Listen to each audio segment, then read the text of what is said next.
Bueno, compartamos la palabra del Señor. Esta mañana seguiremos en nuestra serie ¿Quién es? En el Evangelio de Marcos, que seguramente lo vamos a interrumpir por temporadas, pero nos va a acompañar un buen tramo durante los próximos meses. Marcos en el capítulo 1, apenas vamos a la tercera exposición, verso 14 al verso 20. Entonces abra su Biblia o encienda su Biblia y quiero recordarles que a veces desde el mismo sábado se está enviando un documento digital que se llama Celebra, donde aparecen los cantos, los textos bíblicos, otras cositas que hacemos en nuestro tiempo de adoración corporativa y pública. Así que así nos preparamos para alimentar nuestra alma y edificarnos mutuamente con la palabra del Señor, que es la que nos alimenta. Marcos capítulo 1, verso 14 al verso 20. Después de que encarcelaron a Juan, Jesús se fue a Galilea a anunciar las buenas nuevas de Dios. Se ha cumplido el tiempo, decía Jesús. El reino de Dios está cerca. Arrepiéntanse y crean las buenas nuevas. Pasando por la orilla del mar de Galilea, Jesús vio a Simón y a su hermano Andrés que echaban la red al lago, pues eran pescadores. Vengan, síganme, les dijo Jesús, y los haré pescadores de hombres. Al momento, dejaron las redes y lo siguieron. Un poco más adelante vio a Jacobo y a su hermano Juan, hijos de Zebedeo, que estaban en su barca remendando las redes. Enseguida los llamó y ellos, dejando a su padre Zebedeo en la barca con los jornaleros, se fueron con Jesús. Esta es la palabra del Señor. Oremos. Padre, te pedimos en el nombre de Jesús que hagas de nuevo el milagro de humillarnos y el milagro de hacer que recibamos en nuestro corazón esta palabra como lo que es la palabra de Dios. De manera que nosotros por tu misericordia y tu gracia podamos poner esta palabra por encima de toda autoridad en nuestra vida y obedecerla y amar la iluminación que de ella llega a nuestro corazón para vivir con esperanza, con paz, con seguridad. Te lo pedimos en el nombre de Jesús. Amén. Bueno, cuando uno lee esta partecita de la Biblia en particular, uno debe sentirse como el chofer de Albert Einstein. Esta es la historia. Dicen que Albert Einstein, por ahí en los años 20 del siglo pasado, no era tan conocido, por lo menos popularmente. Estaba siendo ya muy conocido en círculos académicos y científicos. Visitaba universidades en los Estados Unidos y Albert Einstein se resistió a conducir vehículo, así que siempre le acompañaba el chofer. Esta historia tiene muchas versiones, ustedes podrán chequearlas, pero sin duda fue verdadera, tiene elementos que se añaden, seguramente, no sé.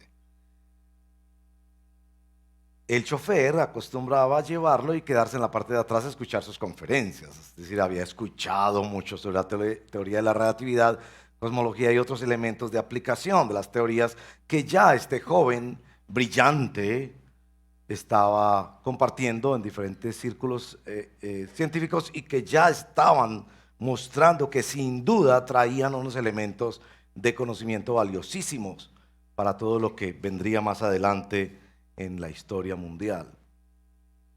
Pero no le conocían físicamente. Él tenía que entrar y presentarse, decir quién era. Le daban el podio y él leía generalmente pues una propuesta, una ponencia de orden científico ante profesores, estudiantes en estas universidades. Cuentan que en una ocasión él le dijo al chofer, vamos a hacer un trato. Yo estoy cansado. Présteme la gorrita de chofer y usted va y se presenta como que usted fuera Albert Einstein. Y usted se para al frente y lee esto. Usted lo ha escuchado infinidad de veces. Atemorizado, por supuesto, el chofer se presentó como Albert Einstein y le entregaron el podio. Él empezó a leer su ponencia. Pero resulta que al final vinieron las preguntas. Y durante algunas las podía responder, pero él llegó a verse encartado con tantas preguntas y con la categoría de las preguntas. De manera que él les dijo, miren, yo estoy un poco cansado. El asunto realmente es tan sencillo que yo voy a llamar a mi chofer para que se los explique. Uno lee estas porciones de la Biblia y uno se siente un poco como así. Es que miren, es el autor y el consumador de la fe, como nos lo describe el libro de Hebreos, el que está aquí diciendo que es el Evangelio y evangelizando. Entonces uno dice, Dios mío, pues yo puedo leer esto, pero ¿explicar esto? ¿No es cierto? Y particularmente quiero en esta introducción mencionar que me hizo mucho pensar esta semana o en los días pues, que pude preparar la exposición, el tema de los métodos de evangelización. Y algunos de ustedes me preguntan a veces sobre eso. Yo cada vez gusto menos de los métodos de que hacen presentaciones breves del Evangelio. Ustedes conocen métodos, ¿no? Que las 4 leyes espirituales, que las 4 llaves, que el camino de Romanos, que el puente, que bueno, esos métodos que ustedes usan seguramente, que yo también he usado en el pasado. Yo no gusto mucho de eso y cada vez realmente me distancio más de eso por 3 razones y me parece que el texto me permite compartirles eso a ustedes, espero para su edificación y reflexión. Lo primero es que esos métodos no están en el Nuevo Testamento. Uno no ve a Jesús contándole las 4 leyes espirituales a la mujer samaritana y a Nicodemo y a Mateo y a los que encontró, etcétera. No, con cada persona él habla de manera distinta. Con la samaritana sobre adoración, sobre una agua que si el que la toma no vuelve a tener sed. Una cosa pues que confronta, que la hace a la mujer pensar y llame a su marido. Y bueno, y Nicodemo, el tema de nacer otra vez, es que usted tiene que rehacerse desde lo profundo de su ser, porque uno vive con su pasado muy atormentado. Bueno, conversaciones, ustedes leerán eso, por supuesto, y los apóstoles tampoco hicieron eso. Uno no ve a Pablo llegando a Éfeso y cuenta la misma historia. No, pasa por ahí en Atenas, el Dios no conocido, y llega a Éfeso y ve la idolatría, y llega allí y ve otra cosa, y lo meten a la cárcel y escribe otra cosa. Entonces uno no lo encuentra en el Nuevo Testamento, esos métodos. Lo segundo es que se hace un uso de esos métodos.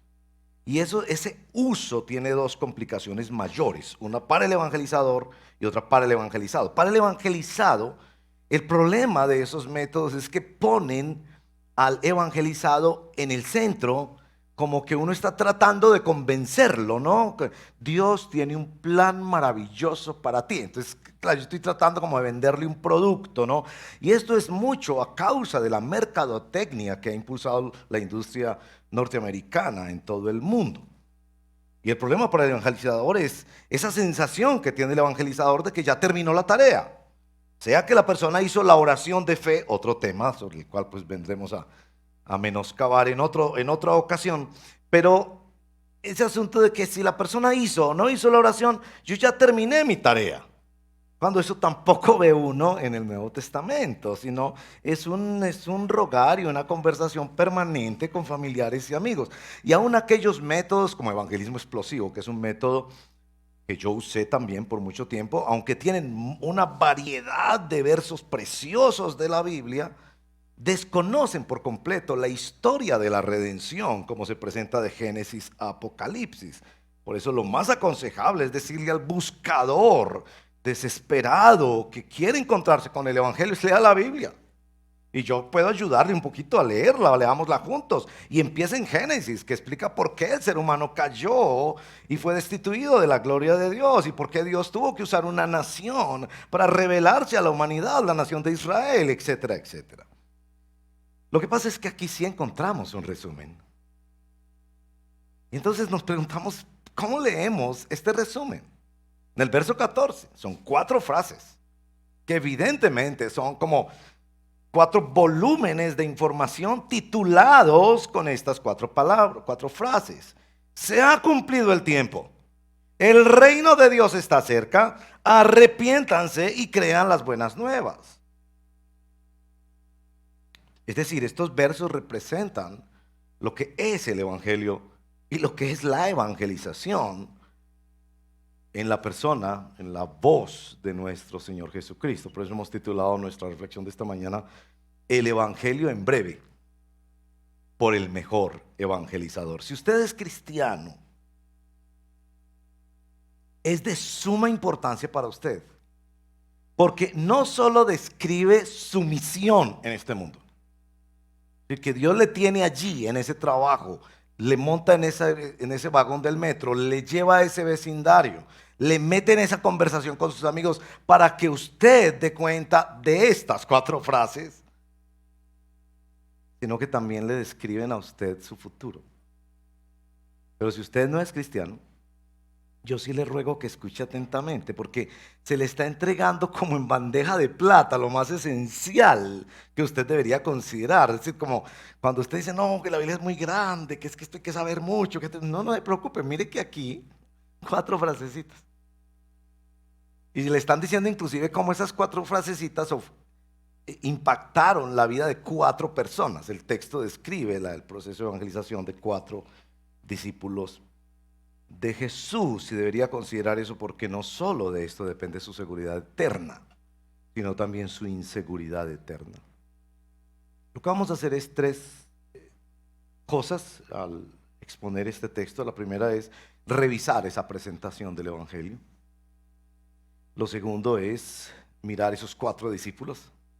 Y lo tercero es explorar la respuesta que ellos hicieron, y porque esa respuesta de alguna manera es como el Señor quiere que nosotros respondamos al llamado del Evangelio. Primero, una presentación del Evangelio. Noten que es breve, solo 4 frases. Deberíamos decir que esas 4 frases son enigmáticas. Y yo le ruego a usted, como le ruego a las personas con las que hablo del Evangelio, esta semana con una preciosa pareja de muchachos jóvenes, brillantes, que me los encontré en un restaurante. Y yo le ruego, por favor, no lea esto con el filtro religioso que le ha dado a usted esta cultura y esta sociedad. Esas frases realmente son enigmáticas. Enigmáticas para quien lo recibe como un santo y seña, como un código. Esta semana, cuando murió la reina Isabel de Inglaterra, lo que estaba establecido en un protocolo particular es que el secretario de la reina llama desde el palacio donde ella falleció en Balmoral al primer ministro de Inglaterra a través de un teléfono rojo que es destinado específicamente para eso. Y la frase que dice por el teléfono es: el puente de Londres se cayó. Con esa frase se entiende todo. Ahora, si resulta que usted fue ese día a visitar al primer ministro,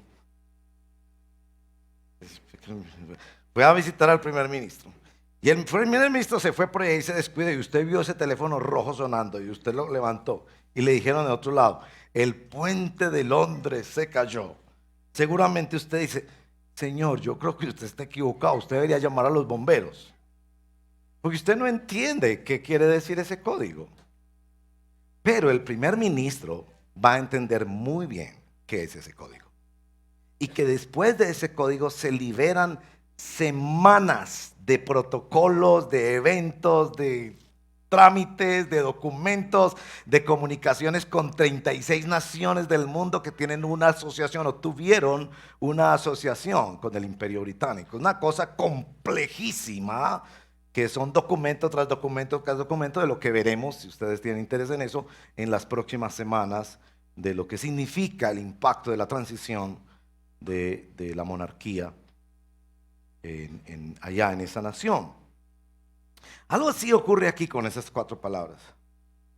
La primera: el tiempo se cumplió. Bueno, Uno podría casi pasar horas y horas y horas explorando esto porque las cuatro palabras, realmente las cuatro frases, digamos que se ensanchan en toda la revelación de las Sagradas Escrituras. Lo que está diciendo esa frase es que Dios es el Señor de la historia y que Dios decide ponerle tiempo y límites. Y como decían sabiamente nuestros viejos, nadie se muere en la víspera. Dios tiene señalados los términos y los límites de cada ser humano. Por impensable que sea para usted, porque su visión de Dios es tan chiquita, que usted piensa que una computadora sí puede medir eso, pero Dios no.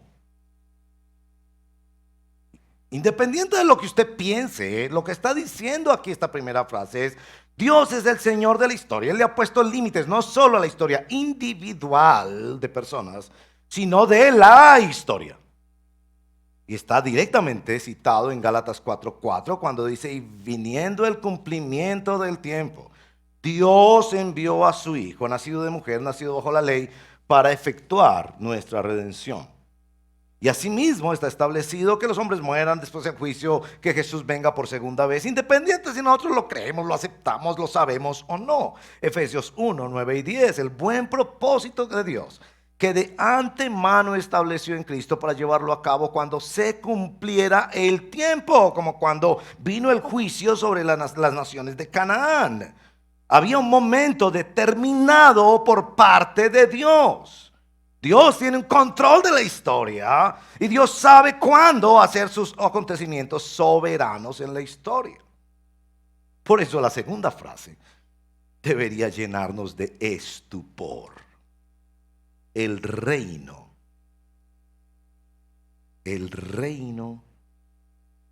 de Dios está cerca. Ahí en el verso 15 es la segunda frase. Y la idea de esto es que no es que el reino de Dios ha empezado, sino que se ha acercado de una manera tal que implica que el individuo tome decisiones, como si los barcos y las tropas rusas se pusieran en la frontera de Ucrania. El solo pararse ahí significa, en buen antioqueño, esto se calentó. O en buen antioqueño es: se te acabó el reinado. Tú pensabas que eras el dueño de tu historia, que hacías lo que querías, que eres el capitán de tu barco, que eres el señor y el rey de tu destino, y aquí está viniendo Jesús de Nazaret a decir: no, así no es. Por primera vez en la historia se acercó tanto el reino de Dios que hace inevitable que tomes decisiones. Y por eso viene la tercera frase: arrepiéntense. Es una orden, es una demanda de Dios y es un don de Dios.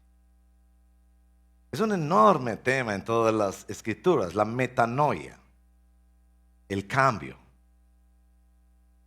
Es una demanda de Dios, es un don de Dios. Muy interesante, y se ha señalado en esta palabra arrepentimiento, que aunque es un cambio de corazón y de dirección, comienza con la mente. Implica que tú consideres esto. Las tropas están en la frontera de lo que tú crees que es tu reino, y Dios te dice: detente y piensa. Puede ser tu último momento de pensar, porque tú no sabes en qué momento empiezan los disparos, los cañones, las bombas a caer en tu territorio.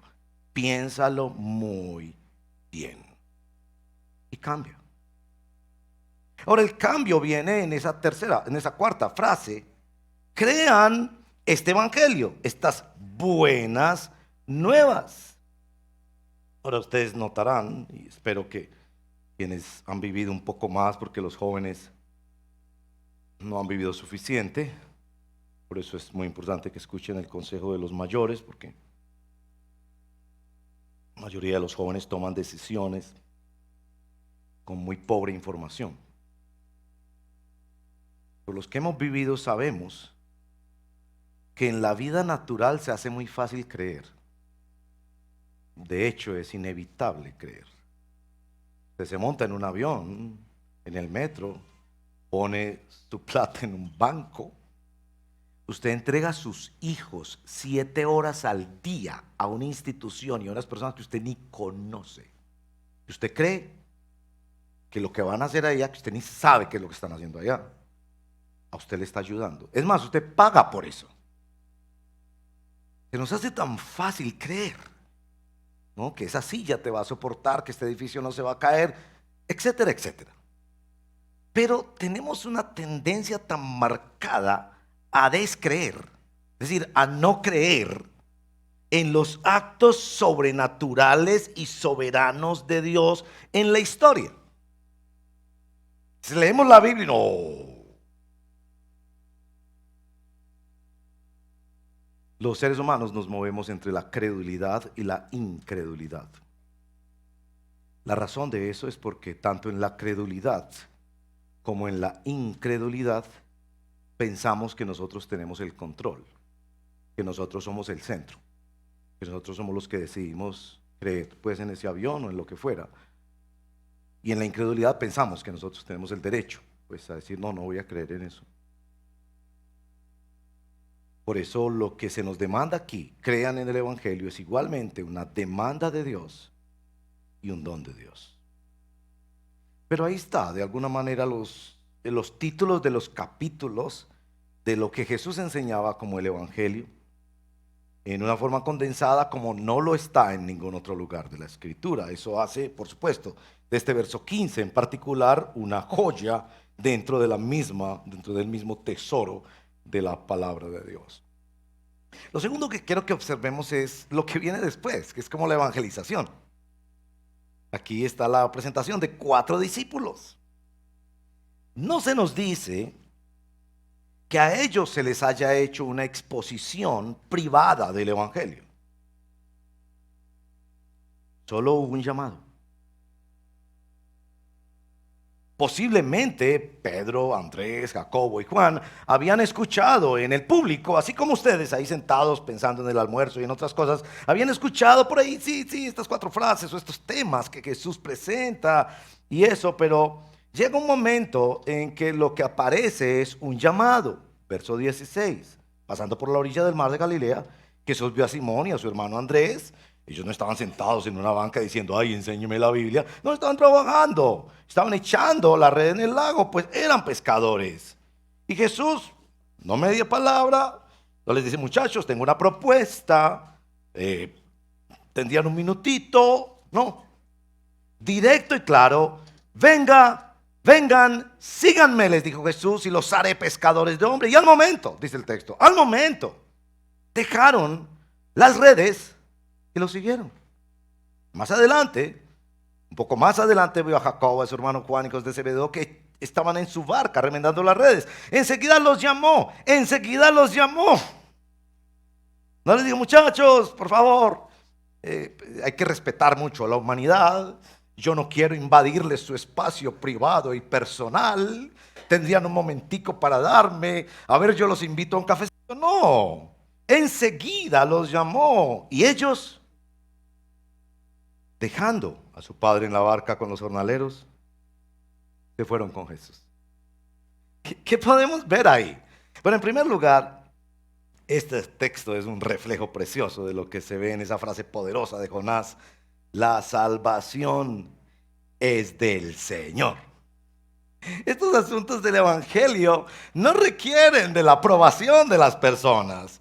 Jesús no está haciendo una encuesta o una medición demográfica o democrática de a ver quiénes quieren. No, su palabra viene como un trueno al corazón de la persona y viene con ciertos códigos. ¿Qué es esto del reino? ¿Qué es esto del tiempo de Dios? ¿Qué es esto de arrepentirse? ¿Qué significa creer? Como una frase que encuentra un arqueólogo en alguna tumba antigua en Egipto. Y esa inscripción enigmática no se le sale de la cabeza hasta que él a saciedad encuentra qué es lo que eso quiere decir. El punto es este. Dios no está buscando satisfacer la intelectualidad humana. Primero es el llamado. Agustín de Hipona lo puso en estos términos: creer para entender. No es que el Evangelio está invitando a un suicidio intelectual, pero el Evangelio está invitando a la respuesta a una llamada. Después lo entenderás. ¿No ese es el caso de cada uno de los que seguimos al Señor? ¿Qué es después? Que vamos entendiendo algunas cosas. Hay cosas que jamás entenderemos. Es decir, que no se te permite postergar el seguimiento por tus inquietudes intelectuales. Es que hay personas que pasarán el infierno como deshojando margaritas. Dios existe, no existe. Si existe, no existe. Como la lamentable frase del Nobel literario de Colombia, Gabriel García Márquez, que en las pocas veces que habló de Dios dijo lo siguiente: me abruma tanto pensar que Dios existe como que no existe. Por Dios, Gabriel García Márquez, ¿no tenías la suficiente capacidad de investigar? ¿No tenías la suficiente pasión para el conocimiento? ¿No tenías los suficientes recursos para resolver la pregunta más importante de tu existencia? Porque el que busca a Dios lo va a encontrar. La palabra de Dios señala eso claramente. Temprano me hallan los que me buscan. Se acostó, tan solo se acostó pensando: voy a buscar a Dios mañana. Y Dios mismo lo despertó en la madrugada y le dijo: aquí estoy. Tan solo había dispuesto su corazón para buscarlo. Y Dios se dejó encontrar. Pero aquel que blinda su alma y seca su alma, pensando que puede tratar a Dios de tú a tú y pedirle que le responda a todas sus preguntas, y que si no, va a pasar el infierno en la ambigüedad y el dolor de no haber aprovechado la oportunidad de conocerlo. Ahora, estos 4 personajes no responden así de ninguna manera. Miren las categorías de esos personajes. Los investigadores de estos textos nos dicen que son 2 pares de hermanos en situaciones muy distintas. El verso 16 describen a Simón y a Andrés, que echaban la red en el lago, pues eran pescadores. El verso 19 describen a Jacobo y su hermano Juan, que estaban en su barca remendando las redes. Bueno, los investigadores de estos textos hacen ese contraste entre estos 2 pares de hermanos y dicen: bueno, evidentemente los unos eran prósperos, los otros no. Los segundos eran aquellas personas que tenían todos los juguetes, toda la tecnología. Ya habían terminado su labor porque tenían redes muy buenas, barco para ir a aguas profundas, alguna tecnología, qué sé yo. Los primeros estaban todavía insistiendo en tratar de pescar algo, cosa que fue bastante común en la vida de Pedro: la frustración. Como usted, que tiene esos sueños, que esos predicadores baratos le han dicho que lo que usted tiene que hacer es confesarlo, confesarlo, confesarlo, confesarlo, confesarlo, y usted lleva 30 años haciendo eso y nada. El hombre no llega, la novia no llega, el supertrabajo no llega, la superbendición no llega, y lleva 30 años tirando la red y tirando la red y tirando la red. Los otros, por el contrario, evidentemente tienen otros jornaleros, el texto lo dice, hay otros jornaleros trabajando con ellos. Es el negocio del papá, seguramente un negocio que ha pasado de generación en generación, próspero. Y lo que dicen los investigadores es que cuando las redes se rompían es porque la pesca había sido muy buena. Ya terminaron su jornal y están ahí dirigiendo a los jornaleros en remendar las redes porque la bendición no cabe. Y es así.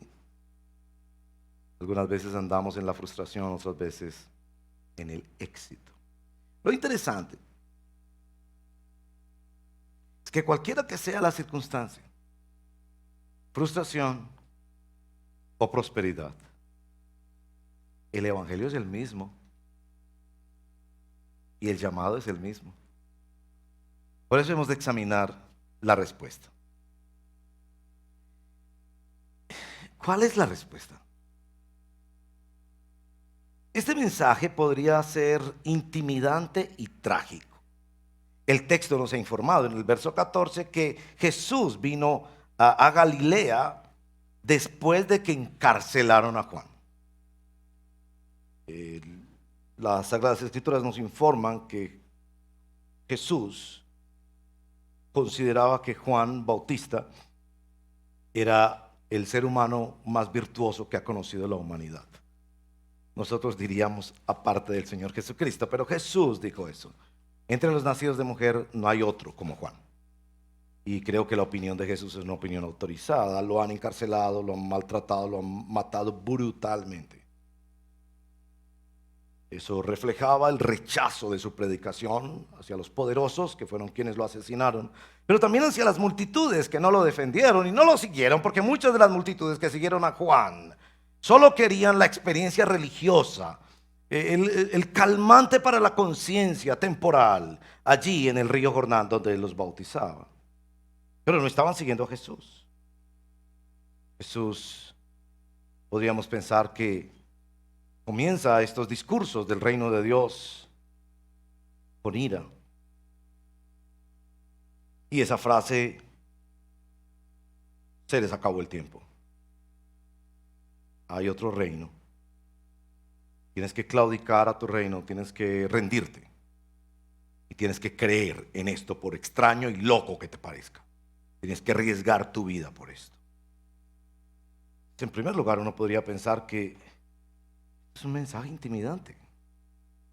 Y la verdad, quien lee el Evangelio y entiende que quien habla ahí no es un viejito bonachón que solo quiere hacer favores, sino el Señor del universo que está airado todos los días por el pecado de la humanidad, debería asustarse cuando en las fronteras de su pequeño imperio los tanques y las tropas del verdadero reino de Dios asoman.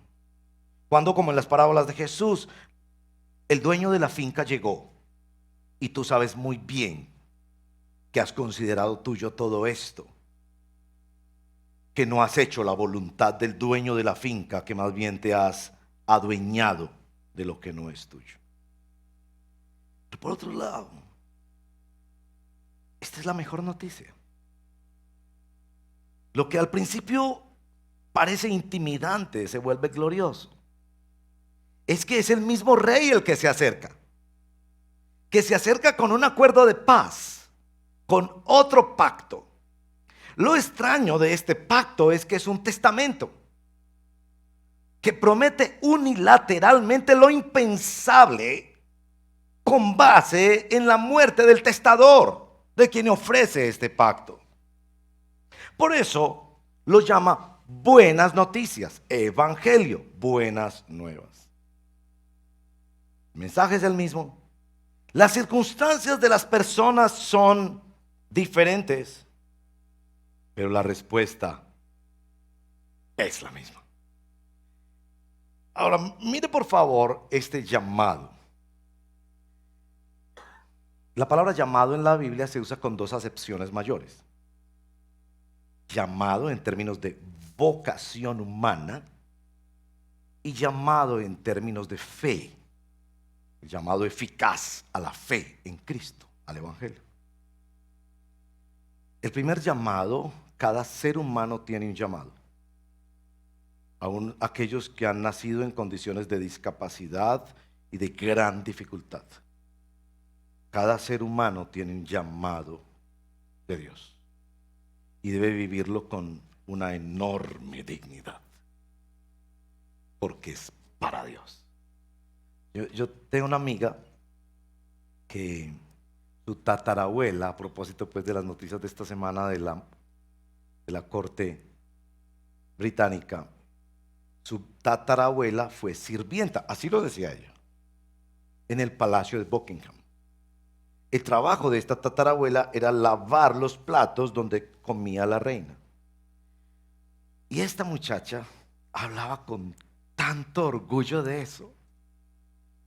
Se le iluminaba el rostro diciendo: mi abuela lavaba los platos para la reina Isabel.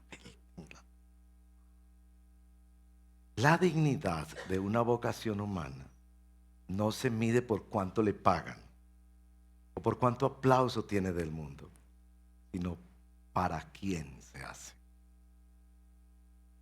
Y cada ser humano tiene una vocación y un llamado a glorificar, siendo mayordomo de lo que Dios le ha dado. Los talentos, las oportunidades, la educación, las circunstancias, lo que sea que Dios le ha dado.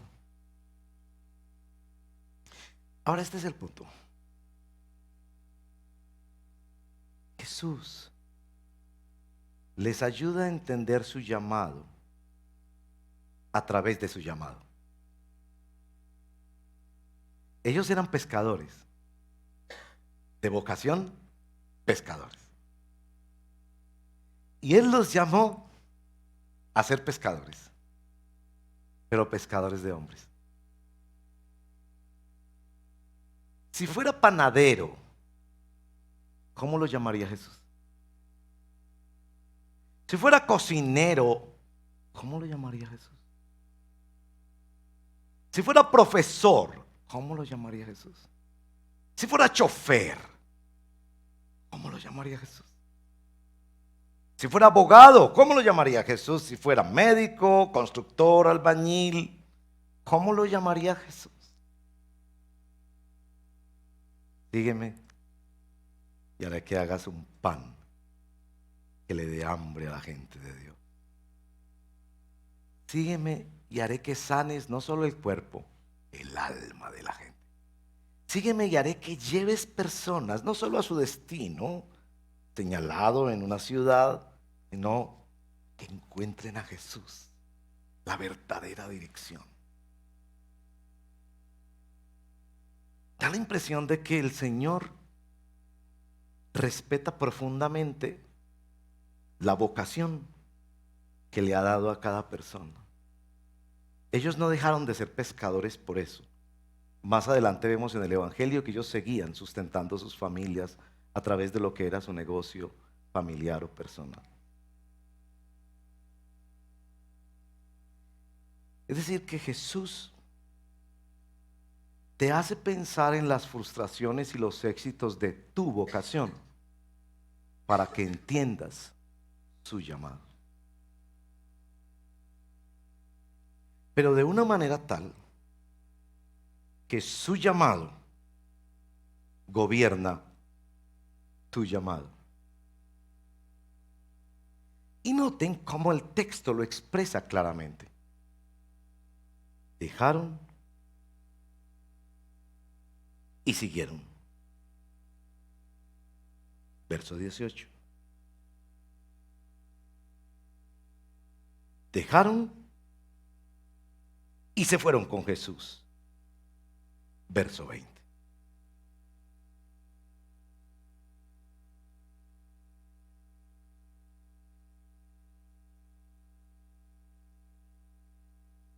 El verdadero llamado de Jesús implica dejar e implica seguir. Y esto debe hacerte pensar mucho en tu propia alma. ¿Has dejado algo por Jesús? Porque si no estás dejando nada por Jesús y Jesús sencillamente se vuelve un añadido a tu vocación humana, un complemento de tus planes y tus sueños, tú no has llegado al Evangelio. Cuando llega el Evangelio, algo hay que dejar. Ahora note que la dejación aquí Fue inmediata. Fue inmediata. Los unos dejan cosas materiales, los otros dejan a su papá y sus amigos. Los dos territorios que habitan nuestros ídolos: los bienes materiales y las relaciones interpersonales. Si hay un costo por seguir a Jesús, vas a dejar cosas por seguir a Jesús. Ahora, esto del llamado es una cosa extraordinaria. Porque cuando usted examina esto, por favor, póngase en los zapatos de Pedro, Andrés, Juan y Jacob, por favor. Ellos están ahí haciendo su trabajo, un trabajo decente para su familia. Ellos no están pecando. Jesús no les hace una presentación exhaustiva respondiendo a todas sus preguntas, no, solo el llamado. Y no 50 veces como te lo ha hecho a ti. Una vez. Y esa palabra los atravesó hasta lo más profundo de sus entrañas. Que usted puede ver la cara de sus compañeros burlándose, extrañados, pero están dejando las cosas. Esto no es importante. Solo porque escucharon la voz de Jesús. El poder de la voz de Jesús. San Juan nos dice: vendrá el día en que los muertos oirán la voz del Hijo de Dios, y los que escuchen resucitarán. Por supuesto, Jesús está allí explicando que la condición humana es estar muerto. No habían prestado quizás atención a esta presentación gloriosa del Evangelio que Jesús dio cuando dijo estas 4 frases. Pero cuando los miró a los ojos y les dijo: es contigo, deja lo que estás haciendo, sígueme. Bueno, la mejor ilustración me vino esta semana, precisamente con motivo del fallecimiento de mi papá. Estábamos ahí en el cementerio y David, un querido hermano y amigo, vino a decirme: ¿te acuerdas del sermón de Martyn Lloyd-Jones? Martyn Lloyd-Jones, médico, fue para muchos el predicador más luminoso y más usado en la Inglaterra del siglo XX. Martyn Lloyd-Jones. Es un sermón famoso de Martyn Lloyd-Jones donde él cita el texto de Juan donde Jesús se para frente a la tumba de Lázaro y dice: Lázaro, ven fuera. Y claro, el genio del predicador dado por Dios. Martyn Lloyd-Jones pregunta en su sermón: ¿por qué dijo Lázaro ven fuera? ¿Por qué no simplemente dijo ven fuera? Y el mismo Lloyd-Jones en su sermón responde: porque si no dice Lázaro ven fuera, todos los muertos hubieran salido. El poder de la voz de Jesús.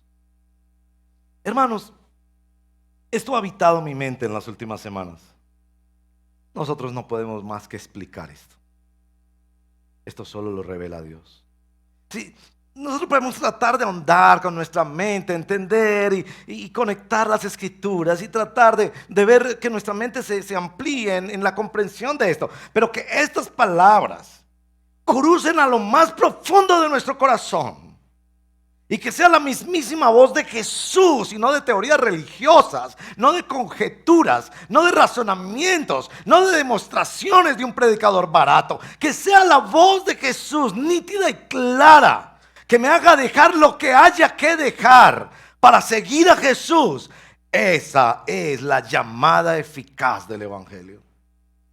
Y mientras yo predico, yo le pido al Señor que por el poder del Espíritu Santo tú escuches esa voz, donde no hay nada que se interponga entre seguir a Jesús donde no hay nada grande que dejar, donde con gozo se deja todo. Porque Jesús te da muchísimo más que lo que tú vas a dejar. Porque Jesús te está envolviendo en su reino, que satisface tu corazón, que llena tu alma, que se lleva fuera la depresión, el encierro de tus dudas, de tus miedos, de tus ambiciones y de tus idolatrías, porque es el poder de la voz de Jesús. Ven y sígueme. El poder de la voz inmediata de Jesús, verso 20. Enseguida los llamó. Una voz que se vuelve irresistible. Como cuando el maestro le dijo a los mismos discípulos: ¿quién más se quiere ir? Y Pedro lo mira a los ojos y le dice: ¿a quién vamos a ir si solo tú haces esta clase de conexión con nuestro corazón, que satisface más que cualquier alimento emocional, visual, material que pudiéramos conocer en el mundo? Ven al Señor Jesús. En el texto de la liturgia de hoy aparecía en 2 de Timoteo 2, en el verso 9, esta expresión: porque la palabra de Dios no está presa. Yo leí esta mañana eso y eso se iluminó. La palabra de Dios no está presa. Hay individuos que están tan encerrados, ciegos y enclaustrados en sus miedos y en sus dudas, pensando que pueden negociar con Dios de esa manera, que a ellos no les pega. Pero la palabra de Dios no está presa.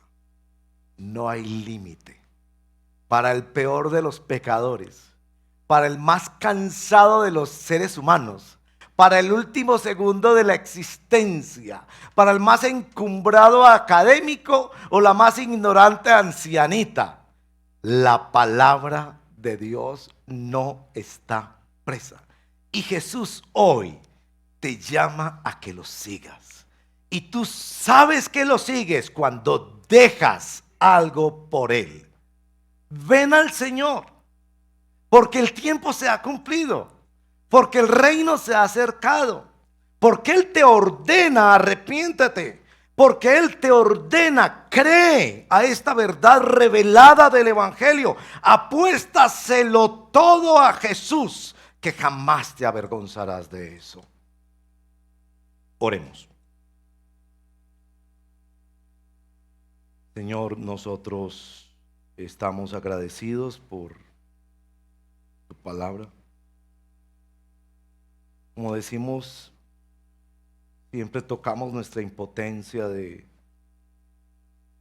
saber que no es del que quiere ni del que corre, sino de tu misericordia. Saber que no es de explicaciones que nosotros podamos dar, ni de demostraciones que nosotros podamos hacer. Es el poder de tu llamada. Tú me llamas por mi nombre, desde lejos. Cada día tú me llamas.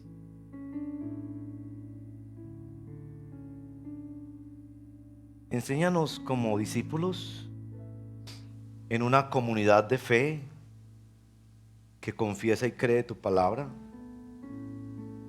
a seguir por tus caminos, renunciando a los nuestros cuando tú nos lo señales. Enséñanos a invitar a otros a este seguimiento de la manera más respetuosa y cariñosa, pero conscientes de que no es de nosotros el dar esta respuesta. Es el poder extraordinario de tu Espíritu Santo que revuelca nuestro ser y no nos deja tranquilos hasta que no venimos en arrepentimiento y fe delante de Jesús. Yo te pido, Señor, que por favor hagas este milagro hoy. en la vida de personas que están aquí, que nos escuchan ahí en casa a través de los medios virtuales. También a aquellos que en nuestro cotidiano vivir estamos entregando estas verdades con las que tú nos pescaste y nos has hecho pescadores de hombres. Oramos, Padre, que sea así. Yo oro también y pido, Padre, especialmente por aquellos que están luchando por dejar las redes de su frustración, de sus sueños y ambiciones frustrados. Y también por aquellos que les cuesta dejar las redes de su éxito, de una imagen personal, de unos títulos o propiedades o cosas materiales.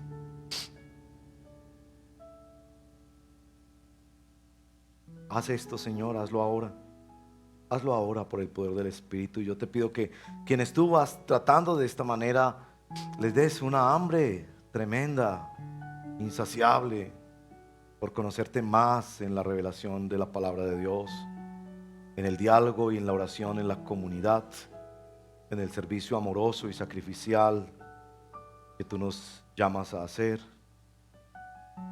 Te pido, Señor, que cada uno de nosotros esta semana podamos interpretar en nuestra vocación de vida el llamado que tú nos haces, y que nuestra vocación no sea un obstáculo para tu llamado, de ninguna manera, sino la implementación del verdadero llamado. Te lo pedimos, Padre, en el nombre de Jesús nuestro Señor y Salvador. La iglesia se pone de pie y adora a Cristo. Adoramos a Cristo siempre cuando recibimos su palabra. Esa es nuestra respuesta. Humillados, adoramos al Señor.